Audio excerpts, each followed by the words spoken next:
독서신문 독자 여러분 안녕하십니까. 저는 충남도지사 안희정입니다. 오늘 제 청소년기 때 처음 만났던 37년 전에 만났던 독서신문과 이렇게 대화하게 되었습니다. 여러분들은 독서신문과 어떤 인연이 있으신지요? 저는 37년 전 두 번째 고등학교 제적당하고 이제 집에서 한참 놀 때 저한테 인문학에 대해서 또 세계관에 대해서 저를 안내해줬던 매체 중에 하나가 독서신문입니다. 독서신문에 났던 많은 서평들 그리고 글들이 저한테는 제 청소년기 때 사회과학이나 인문학 그리고 세계관을 형성하는데 굉장히 큰 길잡이 역할을 해 주셨습니다. 벌써 그 독서신문이 저하고의 인연도 37년이 되었습니다. 요즘 많은 경우 출판계가 어렵고 독서 문화가 디지털화 되면서 우리가 말하는 이 독서 문화라고 하는 것에 이 변화가 있지 않느냐 이렇게 말씀하시는 분들이 많습니다.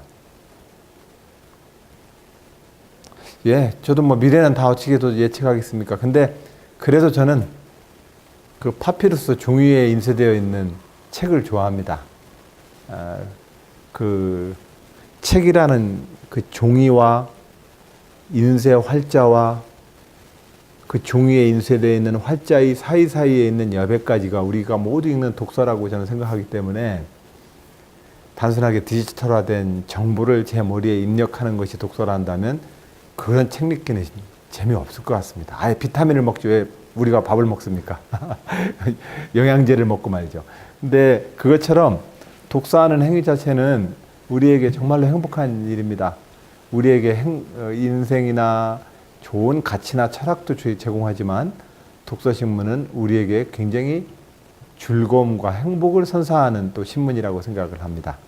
독서신문 독자 여러분들과 함께 독서신문을 우리 모두 다 같이 응원하자는 말씀드립니다. 감사합니다.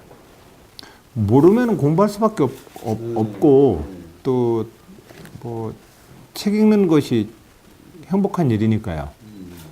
그러던 중에 2010년도 제가 도지사 되고 나서 얼마 지나지 않아서 우리 지역에 투자를 했던 한 회사가 자기 회사 소개서가 독서 경영이었습니다. 자기들은 어떻게 독서를 회사 경영에 적용하고 있는지를 회사 소개서로 아예 책 단행본으로 냈더라고요. 나중에 알고 보니까 그 회사 회장님이 콜마 말고요. 일진일정기인데 거기 회장님이 우리 한국 독서모습협회 회장도 하고 오셨어요. 예. 그래서 그 회사는 일반 이윤을 추구하는 회사인데 차장, 과장에게 승진하는데 독서 점수가 안 나오면 승진을 안 시킵니다. 그래서 일반 이윤을 추구하는 회사도 저렇게 움직이는데 그래서 우리 정보 분야에서도 좀 하자. 이래서 우리도 이제 독서를 그 도정의 그 주요한 그 인사나 도정 행정의 운영 원리로 독서 경영을 세우고 그래서 그때부터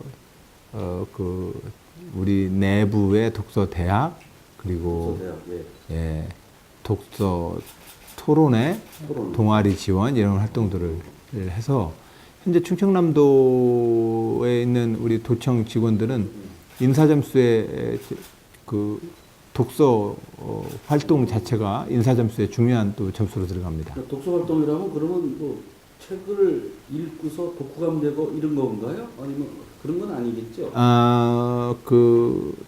그에 대한 평가는 하여튼 쉽게 말하면 자기가 일정량의 그 계획에 따라서 연간 독서량을 채워야 합니다.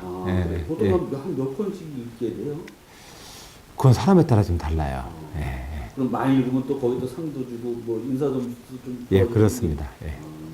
혹시 또 싫어하는 직원도 있지 않을까요? 그러면 제가 그래서 무엇을 강제하는 것이 좀 독서를 강제한다는 것이 난 싫다. 2011년도에 이 독서 경영을 하신 그 회사 회장님께 우리 내부 간부들과 토론회를 할 때 모셨어요. 왜 독서 경영을 했고 독서 경영을 어떻게 운영하시는 건지 얘기를 들어보려고. 그래서 저도 이제 물어봤죠. 이 독서가 즐거움인데 이걸 강제시키고 인사 점수까지 넣는 게 이게 좀 너무 그렇게 되면 다 형식적으로 빠지지 않겠느냐. 그랬더니 그 회장님이 저를 이렇게 꼭 빤히 쳐다보시다가 우리 안 지사님 완벽주의자 같아요 이렇게 얘기하시더라고. 그 뭔 얘기입니까? 그랬더니 아니 어떤 제도든 100% 만족하는 제도가 어디 있습니까? 그렇죠. 대신 이 독서 제도를 통해서 뭐 절반이라도 책 읽으면 좋은 일이죠. 안 하는 것보다. 그 50%가 싫어한다고 해서 안 합니까? 뭐 그냥 제도의 결과가 전체적으로 또 결론적으로 좋은 결과를 유도한다면 하는 거지요, 뭐. 뭐 이렇게 저한테 답을 하길래 맞다. 그거 뭐 또 안 하는 것보다 훨씬 나은 거다 이건. 그래서 그냥 하게 됐습니다.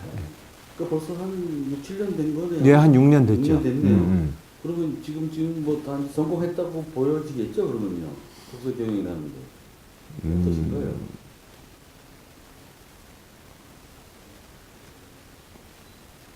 밥을 꾸준히 먹는다고 해서 다 건강해지는 건 아니지 않습니까? 예.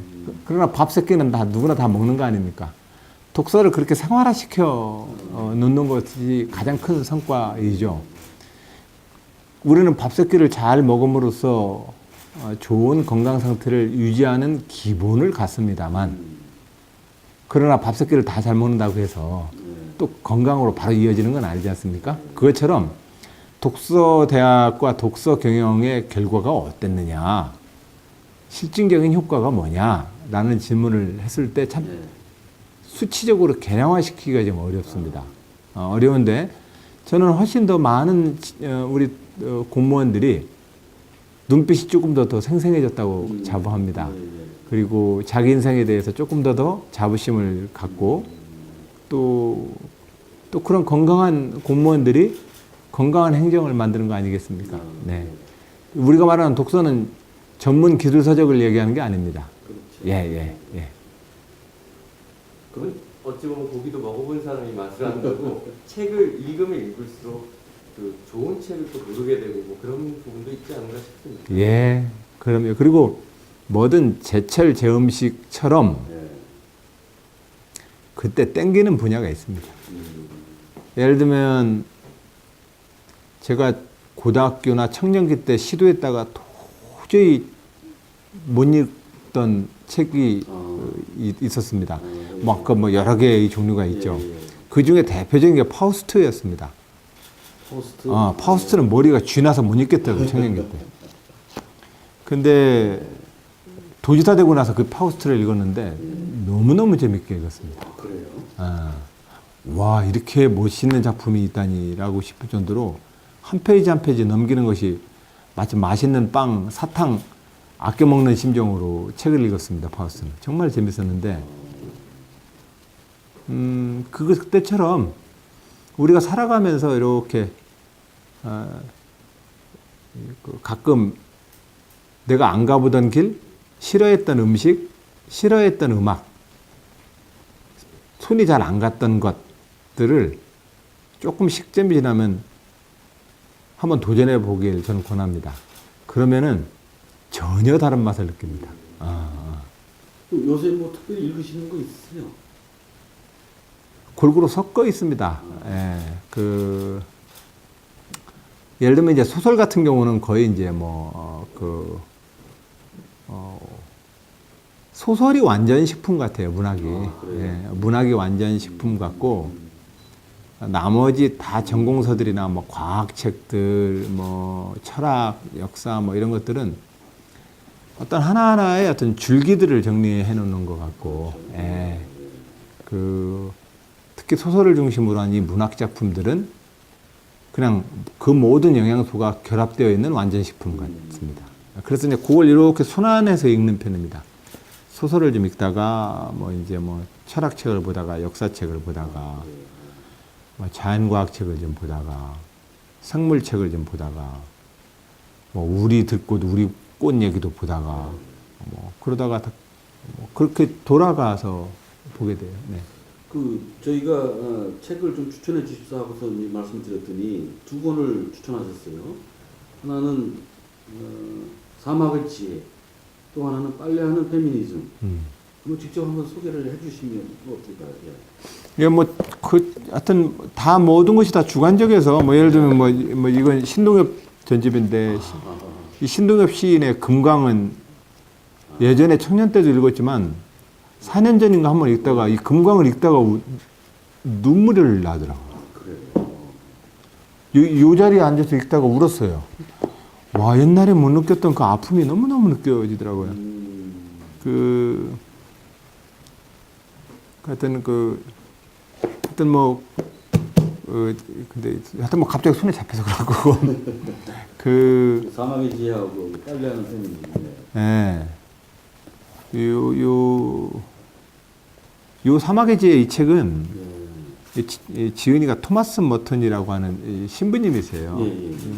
1915년 수사이신데 1915년생이세요. 프랑스에서 태어나신 분인데 이분의 토마스 머튼 이분을 이름을 제가 어떻게 알게 됐냐면 2004년도에 제가 대선자금 수사를 받아서 감옥에 있는데 중국 선불교의 역사를 서양인이 쓴 젠의 역사라고 하는 책이 있어요.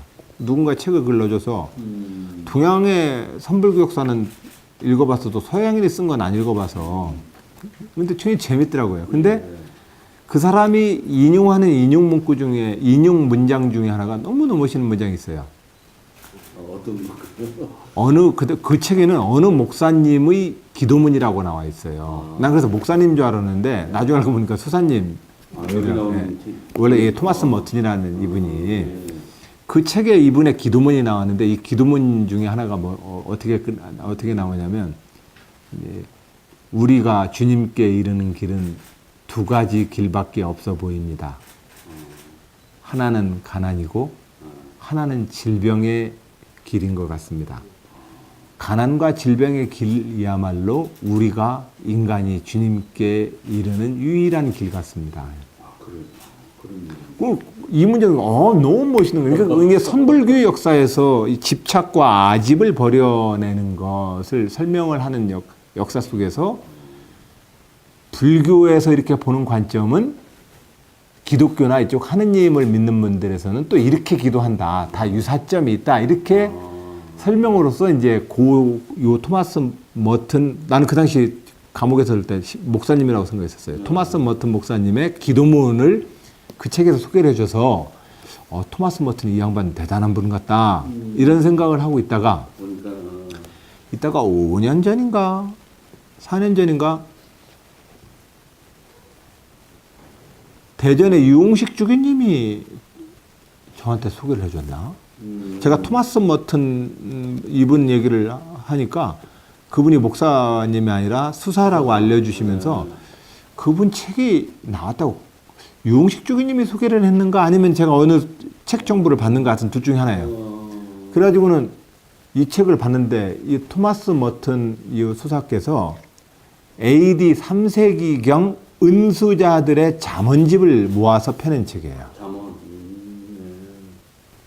그러니까 그 은수자들은 이제 보통 이제 은둔에 있는 은둔에서 수사들이죠.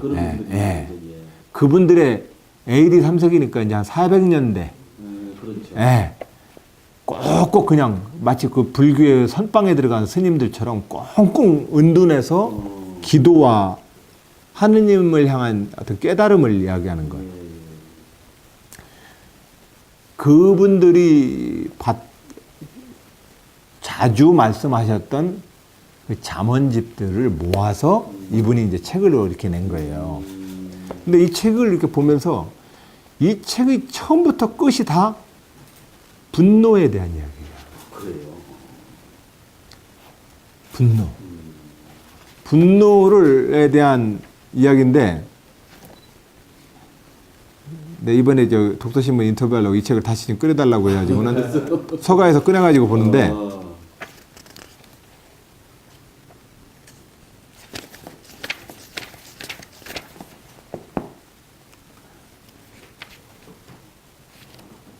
나온 지 좀 된 책인가요? 이게 지금 4년 전에 나왔던 거랬어요. 4년 전에 국내에서 출판이 됐었는데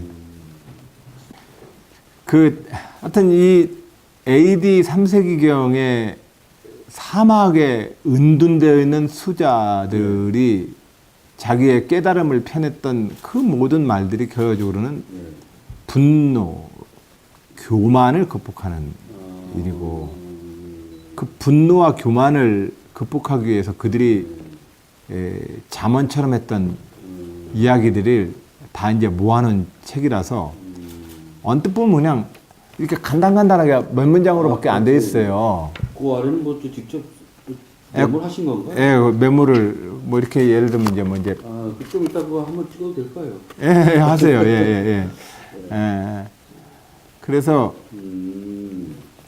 뭐 이제 그때 요 대목에서 경구 비슷한 뭐 그런 것들이 나는 건가요?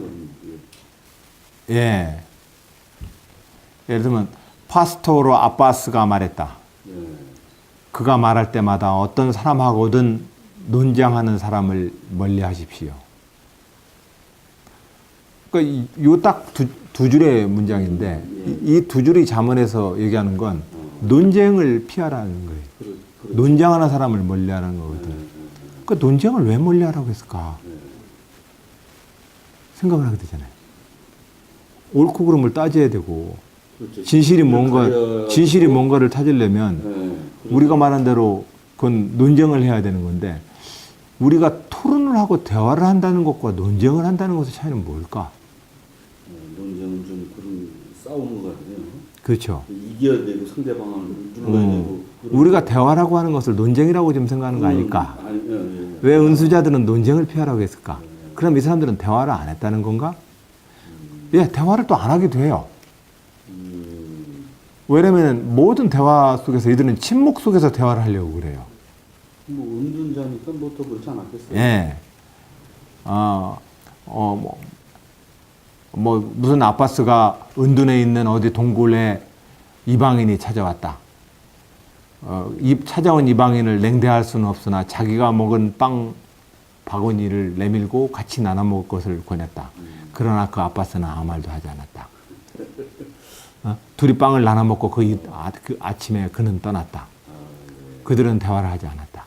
하지만 그들은 침묵 속에서 서로가 서로를 느끼고 헤어졌다. 뭐 이렇게 나와요, 이게. 근데 뭐 그렇게 이제 나오는 건데. 영화를 좀 비슷한. 예. 그러니까 우리가 생각하는 대화라고 하는 것이 사실은 상대를 제압하기 위한 대화가 너무 많구나. 나 배고파. 나 힘들어. 나 도와줘. 법륜 스님은, 그래서 법륜 스님은 딱 세 마디만 하면 된다는 거예요. 이 세상에. 알았습니다. 고맙습니다. 미안합니다. 법륜 스님은 이제 많은 자기의 강연에서 이 세 가지가 가지고 얘기를 해요. 우리가 하는 대화는 이 세 개로 다 집약돼요. 뭐 얘기 복잡하게 할 거 없어요. 근데 3년 전에 우리 여기 오신 프란체스코 교황님도 자기가 말씀 중 책 중에 이렇게 보면, 오신다고 해서 제가 프란체스코 교황님 책을 쭉 읽어보니까 그분은 세 가지를 그렇게 하더라고. 도와주십시오. 부탁합니다. 도와주십시오. 요 하나를 넣고 미안합니다. 고맙습니다는 공통이에요. 그 미안합니다. 고맙습니다라는 거는 어떻게 보면 살아가는데 최고 지혜로운 그런 방법이 될 것 같네요. 그럼 그 말 자체는. 그렇죠. 지혜이기도 하고 본질이에요, 사실은. 우리 인생 자체의 본질이죠. 내가 너한테 도움을 줘야 되는데 못 도와줘서 미안해. 미안하다. 그다음에 고맙다. 너 틀렸어. 이렇게 얘기할 거 없어요. 너 나쁜 사람이야. 이렇게 욕할 거 없고, 내가 못 도와줘서 미안해 하버리면 그만이에요. 그잖아요. 맞습니다. 네. 그리고는 뭐 고맙다고 얘기하면 되는 거고. 그러고 나서는 법륜 스님은 예, 알았습니다라고 대응을 하는데, 프란체스코 교황님은 부탁합니다로 대응을 하는 거예요. 이것이 약간 차이가 나요. 차이가 나는데, 어찌됐든 이 사막의 지혜라는 토마스 머튼 신부님과 2004년 감옥에서 그렇게 우연히 만났습니다. 그리고 그로부터 10년이 좀 지나고 나서 이 토마스 머튼 은수사가 펴낸 은수자들의, 옛날 은수자들의 잠언집을 접하면서 2004년도 감옥에서 읽었던 토마스 머튼 선생의 기도문이 왜 그렇게 작성되는가가 이해가 되기 시작했고 이 속에서 결과적으로는 겸손이라는 단어, 겸손. 예. 분노를 이기는 것은 결과적으로 겸손인 거고 왜 캐톨릭이나 많은 거에서 주여 저의 죄를 용서하소서라고 하는 후렴교의 기도를 할까? 그거저는 내가 죄인인데 누구한테 분노를 합니까?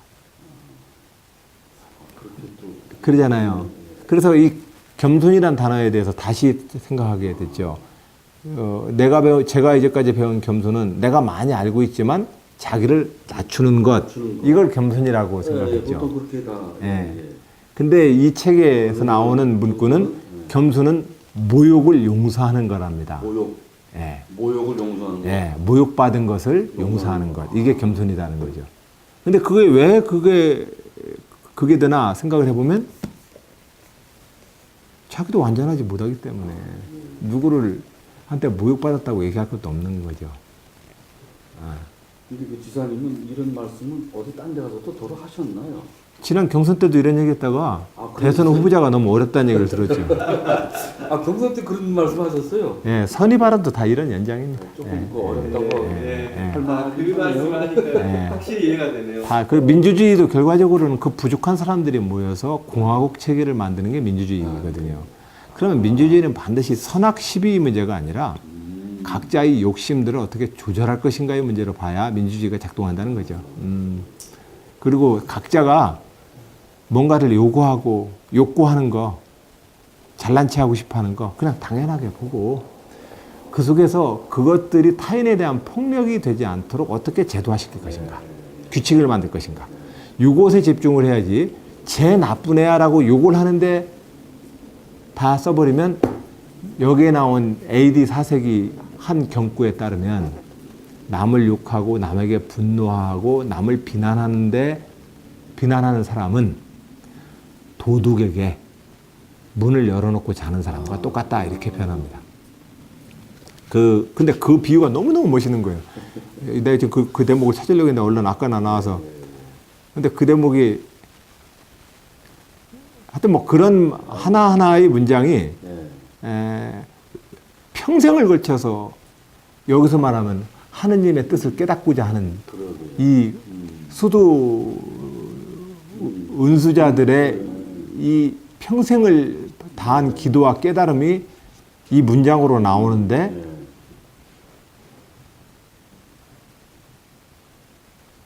뭐 예를 들면 여기도 뭐 아바스 들은데 그 당시에 다 이미 그 당시에 유명한 이제 그 스승들이에요. 회페리키오 아바스가 말했다. 비방으로 형제의 몸을 집어삼키는 것보다 고기를 먹고 술을 마시는 편이 더 낫습니다. 그 누구도 험을 잡거나 그렇죠. 비난하거나 그러지 말라는 거죠. 어찌 보면 지사님 같은 경우에는 그동안 살아온 삶 속에서 굉장히 극도의 분노할 수밖에 없었던 그런. 그러면 그 극도의 분노는 결과적으로 청년시대의 모든 것을 제 죽음을 버리고서라도 혁명하려고 했었던 거 아니었을까요? 혁명이라고 하는 것은 정의의 힘으로 불의를 완전히 압살해버리는 거고 제거해버리는 겁니다. 그것의 존재는 내가 정의롭다는 것을 얘기합니다. 내가 옳다는 것을. 그런데 그 혁명의 시대가 끝났거든요. 왜냐하면 시민사회는 더 이상 그러한 혁명의 시대를 원하지 않습니다. 다양한 공존의 시대를 사람들은 원합니다. 그랬을 때 이 공존 속에서 정의는 무엇이냐는 거죠. 시민들은 이미 다양성 속의 정의를 찾고자 하지만 우리의 현실의 정치의 정의는 지난 20세기식의 혁명식 정의를 자꾸 생각합니다. 그러니까 사실은 현재 우리의 민주공화국, 민주주의가 아직 정착이 안 되는 겁니다. 저는 그래 봅니다. 그래서 그것이 이제 직업정치인 민주주의자 저 안희정의 이제 다음번, 이것이 바로 새정치의 본질입니다. 국민들이 원하는 새정치가 나가야 될 길이죠. 그것은 바로 선악, 정의, 불의의 이분법으로부터 다양성과 조화의 관점에서 제도를 만들어내는 것. 그래서 공존하고 공생하고 이런. 네. 예. 예, 그것이 이제 우리가 가야 될 새로운 정치에 대한 국민들과 시대의 요구라고 저는 그렇게 생각을 하고 있습니다. 일단 그런 저희 생각들을 굉장히 정리해 주는데 동의에 도움이 됐던 편집은 토마스 머튼 신부님이 금세기에 했지만 2000년대 편집을 하셨지만 그 말씀은 1600년 전의 말씀들이죠. 1600년 전의 은수자들의 잠언집이기 때문에 이 사람들도 이 말씀을 하셨던 분들도 스승들의 얘기를 물려온 거니까 예. 그러겠죠. 이미 2000년 전에 했던 얘기가 지금 우리가 살고 있는 거랑 똑같어. 그래서 그런 거고. 그리고 두 번째가 이제 빨래하는 페미니즘인데 제가 3년 전서부터 양성평등 관점으로 젠더 도정을 펴겠다고 해서 다짐했습니다. 그래서 그동안 민주주의자로서 진보주의 지식인으로서 저도 어느 정도 페미니즘과 여성주의에 대해서는 안다고 생각했고 그리고 그건 민주주의 과제로 그냥 봐야 다 보면 되지 무슨 여성 운동이 따로 필요하냐라는 생각까지도 가진 적이 있었습니다. 그런데 3년 전서부터 이 여성학 관련되어서 공부를 하면서 여성학이 남녀의 불평등을 극복하기 위한 여성 해방의 이론이 여성학이다라고 생각했던 생각을 접었습니다. 여성학은 그냥 인간학입니다. 인류학입니다. 여성학에 대해 여성학이 여성 여권 신장의 측면에서 본다는 것 자체가 여성을 조금 낮춰보는 수도 있겠네요. 그 여성학이 초기에는 남녀의 성적 차이 예. 그리고 특히 육아와 출산이라고 하는 이 구조적 차이 때문에 여성 해방과 여성학은 남성 사회의 남성 중심의 질서로부터 핍박받는 여성의 해방을 위한 논리로서 시작됐습니다. 그렇죠.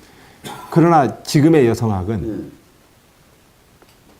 남자 여자 모두를 포함해서 인간의 해방의 논리라는 거죠. 예.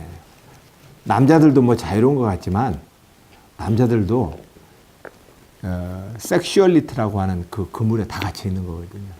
남자다움, 남자의 욕구, 그렇죠. 가부장적 질서. 그 가부장적 질서 속에서 남자다움을 유지해야 되는 수많은 남자들의 허세. 그 허세를 채우지 못함으로써 생겨나는 남자들의 스스로의 패배감. 이런 것들이 남자들도 똑같은 지국에 빠져 있는 것이고 여성들도 여성으로부터 자기가 부여받아온 수많은 이데올로기. 그래서 여성들이 자기가 여성으로서 태어나서 부딪히게 되는 성적 대상으로서의 여성, 출산과 육아를 해야 되는 모성 본능을 가지고 있다고 흔히들 이야기하는 그 여성, 이런 대문들을 거치면서 여성들은 거의 인간의 길을 포기해야 됩니다. 인간의 길을 포기하고 성적 욕망의 대상으로서의 여성으로 전락하거나 아니면 그냥 현모양처에 애 키우는 사람으로서의 독박 육아의 이데올로기를 그대로 몸에 안아야 되는 그냥 엄마가 돼버리는, 그래서 여성 스스로도 자기 인생의 질곡에 빠져버립니다. 그래서 우리 모두는 다 불행합니다, 지금. 그런 점에서 여성학이 제가 청년기 때 배웠던 계급 해방에 버금가지는 여성 해방의 투쟁 이데올로기로서의 여성학이 아니라 결과적으로는 우리가 젠더라고 하는 인간의 보편적 인식에 이르기 위한 인문학이라는 사실을 일깨워줬던 책입니다. 이 책은 서양 여성이 썼는데 직장 생활하고 애 키우다가 너무 힘들어서 자기 모교에 다시 복학을 해서 여성학을 1년인가 2학기 동안 수업을 들었던 것을 자기가 그냥 정리해 놓은 겁니다, 이 책은. 그래서 그냥 쉽게 여성학을 흐름을 초기에 우리가 소위 말하는 막 과격하다고 생각했던 막 보바르에서부터 막 초기에 그 많은 여성 운동의 초기 지도자들에서부터 최근의 흐름까지 여성학의 흐름을 이렇게 한번 보고 이해하고 싶다면 아주 일반 그냥 그 깊지 않은 무겁지 않은 접근법으로 여성학의 흐름을 아, 예. 한 서양 여성의 실질적인 자기의 체험담처럼 애 낳고 키우고 갈등하면서 공부를 복학하고 복학하면서 공부를 하면서 수업에 들어와 있는 아직 시집 안 간 한참 어린 후배들과 학교를 다니면서 들었던 그 여학생들의 태도나 남학생들의 태도 같은 것들을 보면서 우리가 말하는 여성학 고전을 조금 더 쉽게 이해할 수 있는. 그래서 지금 좀 봐야겠어요. 그러면. 다 봐야 돼요. 그러니까 여성학은 그냥 철학서 보듯이 모두나가 다 보는 게 좋습니다. 근데 이 제목 번역이 조금은 저는 좀 왜 빨래가 들어서 민음사 우리 저 편집자님한테는 죄송하지만 제목이 조금 그래요. 원제가 How the Great Books of Feminism Changed My Life. 여성주의에 대한 위대한 책이 내 인생을 얼마나 바꿨는지 아니? 이런 제목이거든, 제목이.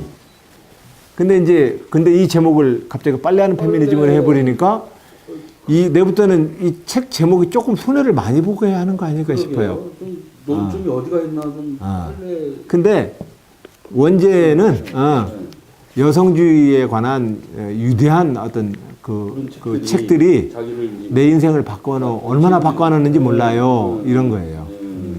그래서 이제 여성학에 관한 위대한 고전들이 쭉 소개됩니다. 그러니까 알쓸 신잡류의 책입니다.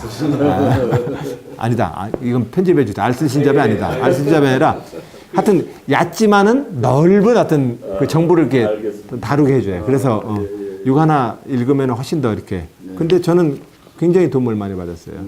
여성학을 처음에 입문하는데 굉장히 도움을 받았어요. 최근 들어서 몇 년 전부터 우리 사회 뭐 여혐이니 남혐이니 이런 식으로 성적인 좀 대결, 갈등 구도가 조금 이제 대두되고 있는 것 같은데 그런 현상에 대해서 지사님께서 좀 더 가이드 조언을 해주십니다. 우선은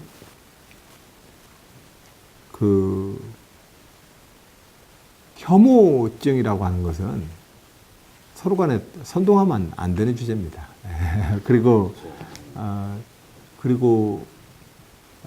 대부분 지금 그건 어떤 간에 우리가 조금 더 젠더의 관점으로 새로운 인문학적인 전환을 해내야 되는데 자꾸 진영 싸움을 하는 겁니다. 진영 싸움. 정치든 무엇이든 진영 싸움으로 패싸움 하면 안 좋습니다. 왜냐하면 그 패싸움 가지고 진리가 밝혀지는 건 아니거든요. 양쪽이 다 피해를 보고 수밖에 없는 거죠. 예. 그러나 최근에 쭉 진행되는 과정을 보면은 어떤 여혐에 대해서 문제를 처음에 제기했었던 과정들을 보면은 그건 다 왜곡되어 있는 겁니다. 그래서 우리가 지금이라도 남녀라고 하는 이분법적 구조의 그 해방 논리가 아니라 인간이라는 관점으로 해방되어야 합니다. 남성도 얼마나 왜곡되어 있는데 지금.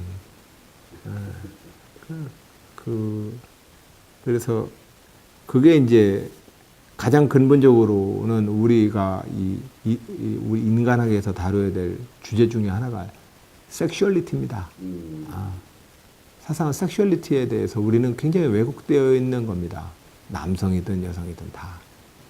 그래서 이 섹슈얼리티에 대한 성 정체성 또는 성적인 욕구와 성적 행위의 이 전반에 대한 문제입니다.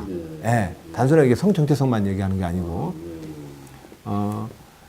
그것에 대해서 우리가 더 깊이 있게 그리고 그것이 얼마나 권력적 질서였는가를 우리가 깨달으면 그건 본성이 아닙니다. 권력적 질서라고 봐야 합니다. 그것이 권력적 질서라고 본다면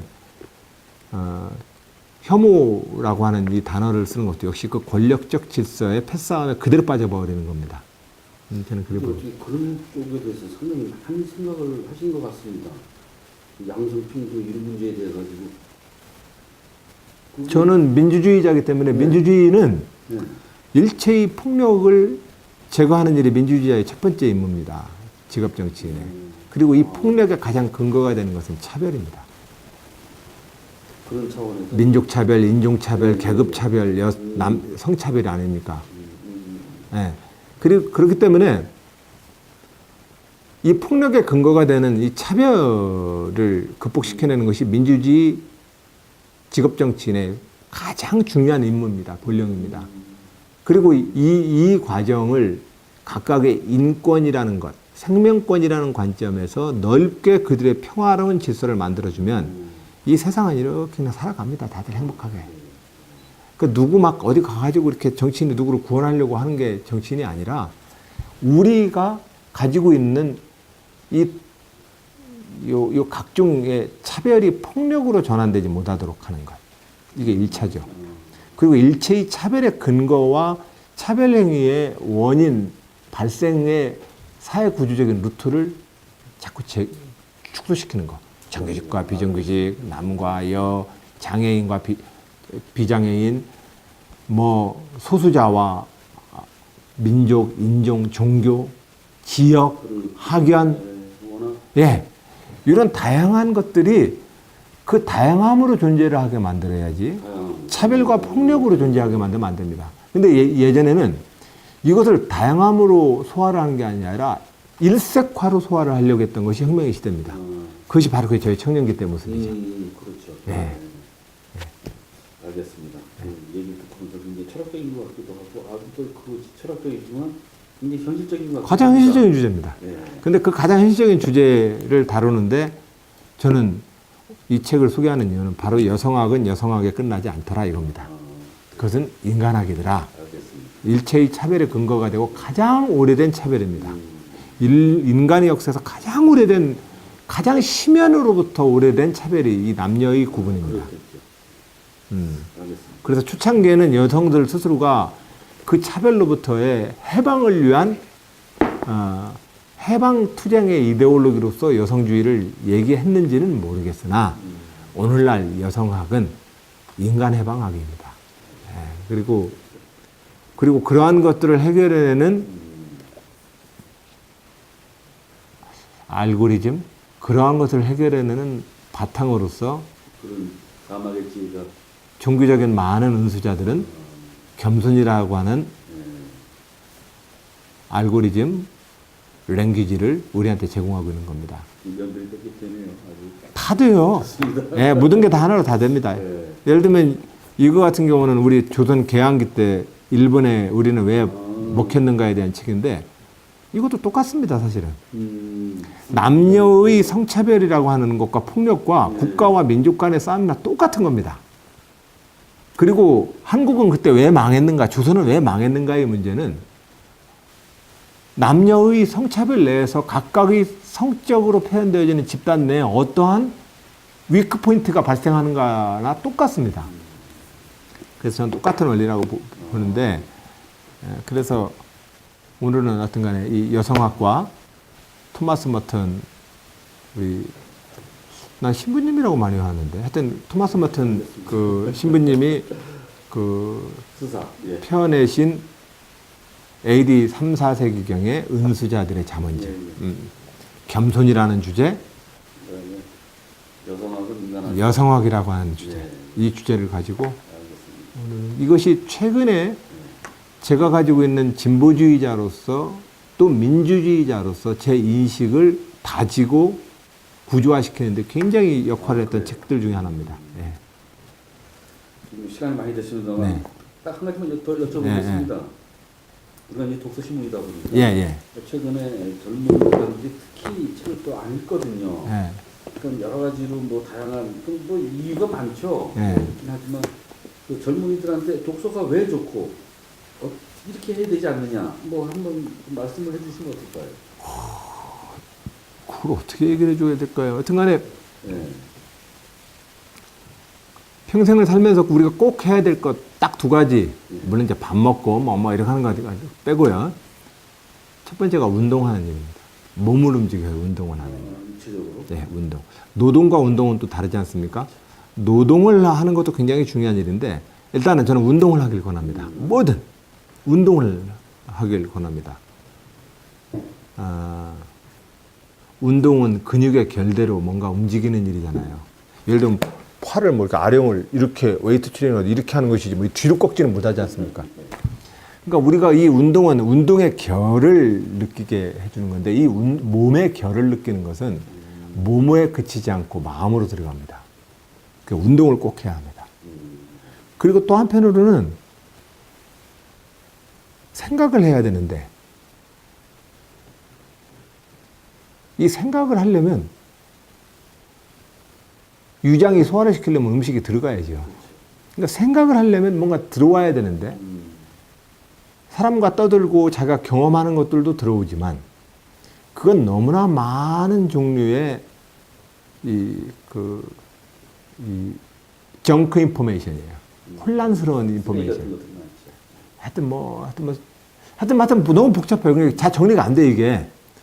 그렇기 때문에 이것을 위해서 우리는 독서를 해야 된다. 그러니까 독서와 운동.